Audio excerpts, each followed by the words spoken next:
Thanks for having me. A couple of quick comments first on just the project before I go into the sort of economic impact, what it would mean for the high desert. A resident of Las Vegas, I get to read the Las Vegas papers. I get to read the Sun, for example. Hello. And every time there's a discussion of high-speed rail, there's always this person that writes in and says, but I want the train to go to Anaheim.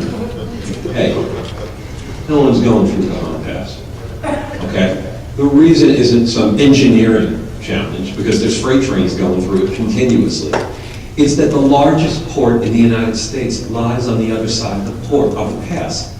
The pass is narrow, environmentally fragile, and spoken for.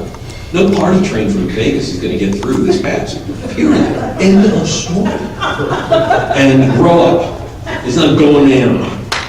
And I've just had it. I've had a belly full of that. Because it also misses something else, which is the train's an insurance policy for a Sunday night nightmare return trip to California from the Inland Empire.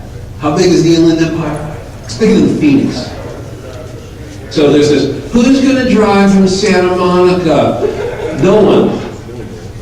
Who's going to drive from Rancho Cucamonga? Lots. Why? You got one Inland Empire airport, and it doesn't go anywhere.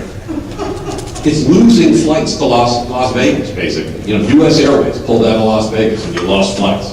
Okay. So 4.5, 5 million people, 500,000 people living, north of the San Gabriels alone in the high desert, and this is who you're using as the base. It's a park and ride. See, I'm from the east. When you say the words park and ride, let's say you're Fredericksburg, Virginia Rail Express, park and ride. Oh, who wants to go to Fredericksburg? No one. It goes to Washington. It's not about going to Fredericksburg, people. So what am I supposed to do? I'm supposed to go down to Victorville and get like a rental car? No, stay off the train. I don't want it. It's not for you. It's an intake point for Las Vegas for ground-based access for tourism. And why do we need it? Check out I-15. You think it's so narrow by accident? No. Indian Gaming has worked the California legislature to restrain its expansion as a ground-based link to Las Vegas. Hell, do you know where all the money came for the uphill expansion for the truck-only lanes? You can thank Governor Bob Miller from the 1990s in Nevada. He's the one that gave you the money for that. He redirected Nevada's transportation money to California to build those approaches so that you could make traffic flow better. You've got a 6-lane highway that goes to 4, goes up a steep hill at Mountain Pass, then you got this weird ag inspection station with 3 people working it on a busy weekend. You could have 8-hour sojourn returns. You get that once. I've met Californians who want the most jittery person in Las Vegas on an early Sunday afternoon is in California. They're freaking out about getting on the road. They're checking iPhones, they're looking at stuff. This train, who would use this train? Anybody who's been on that trip once and had a disaster of that return trip would consider dumping their car for free into a 15,000 whatever massive garage and checking into a hotel at that intake point. So there's lots of reasons this train would have worked, and I always thought this was interesting before now. I would have debated this in the public sphere.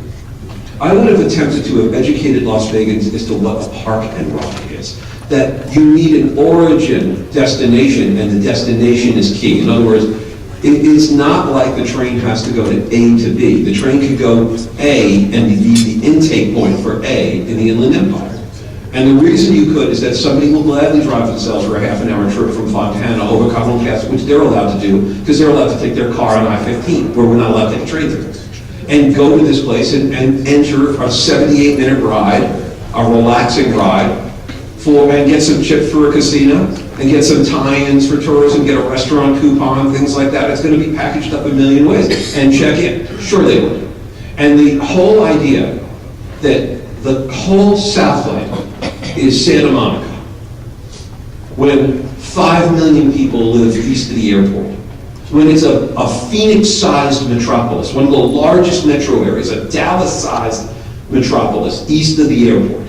And that's big enough as a catchment area to produce demand for a high-speed rail capacity, in other words. So the issue isn't Anaheim. The issue isn't Orange County. The issue is what Marnell understood, which is a lot of the ground-based passengers to Las Vegas come in via auto. All right, with that said, as a preface, let's talk about some of the value of this. In direct sense, ever since, by the way, most people don't realize where the idea of minority subcontracting and contracting came for in federal projects. Remember the Dan Ryan Expressway in Chicago? That was the test case. The Dan Ryan Expressway was built through, right through Chicago's low-income African-American community, south side of Chicago. And there was zero minority contribution to this project. And community groups sued the federal government and won. And so since that point, the federal government has recognized that there's a necessity for inclusion.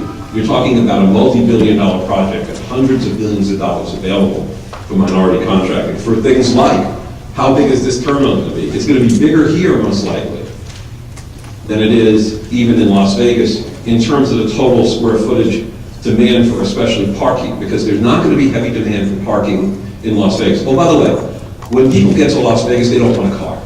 It's an easy place to get around on a cab, and if you drive drunk, you're going to get caught. Yeah. Vegas is one of these places you can dump a car off and not use it. If you're on the Strip, you don't need a car. So it's one of these things. When you get to Las Vegas, what will you do? Let me give you an example. You ever see how big the taxi stand is at McCarran Airport? Do you realize that there's as many passengers at McCarran Airport as there is at Phoenix's airport? Go take a look at the Phoenix taxi stand. When you get to Phoenix, you got to rent a car. When you get to Las Vegas, a large share of tourists never rent a car. If they rent cars, they're driving off into the wilderness. So it's not a problem. In other words, this whole notion with rail, if you don't have a car, you're in trouble. Here on the other side, people will rent cars, and people will need to park.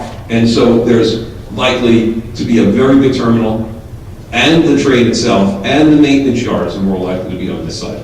And the maintenance contracts are more likely to be on this side, for example, just to give you an indication. Now, the bigger issue, though, is this. The minute this train's complete, this region's part of Las Vegas. Lock, stock, and barrel. Here's why. Let's take international airports. Right now, your closest international airport of convenience, where you can fly over an ocean, would be LAX. How long would it take you to get to LAX from here? Good day. 2 hours. You've got a new international airport. Just over an hour away is McCarran. What kind of international airport is McCarran? 25 non-stop destinations abroad. Non-stop to Manchester. One to Gatwick and one to Heathrow. Amsterdam. Korea. Germany. Latin America. And in a ranking, when they do origin destination power of an airport, meaning how connected is it to the rest of the U.S., after LAX, Las Vegas comes in second. So, and it's a low-cost airport because of tourism. So suddenly, the Las Vegas Valley is adding literally the 500,000 residents of the high desert here, because the tipping point is probably Cajon Pass. In other words, anybody north of Cajon Pass is in the Las Vegas region thereafter. And that means for all business connectivity, including people who have to do business here. So in a sense, you are now connected in a convenient way to an international airport. And the international airport is growing in strength. What's been the investments in the Las Vegas International Airport? The new $2.5 billion international terminal, with the capacity to process as many people as LAX, and aggressively going after foreign connections and routes. And that's the governor's obsessed with. The governor of our state spoke last week at an event for our development authority, and he said, we're going after foreign business. We're going to use this airport as an anchor. So our foreign connect is your foreign connect. And in terms of entrepreneurship here, anybody who checks in at that train station could be packaged up for flights going anywhere in the world on the other side. So there's the demand for tourist service, logistics in support of that. That's not an inconsequential thing. The other thing is that as far as, people won't commute every day on a train like this. It's too expensive and it's too distant. But there's a large share of commuters, an increasing share, who don't have to be at work every day. They could be in tech sectors. For example, there is an industry in Las Vegas called switch communications.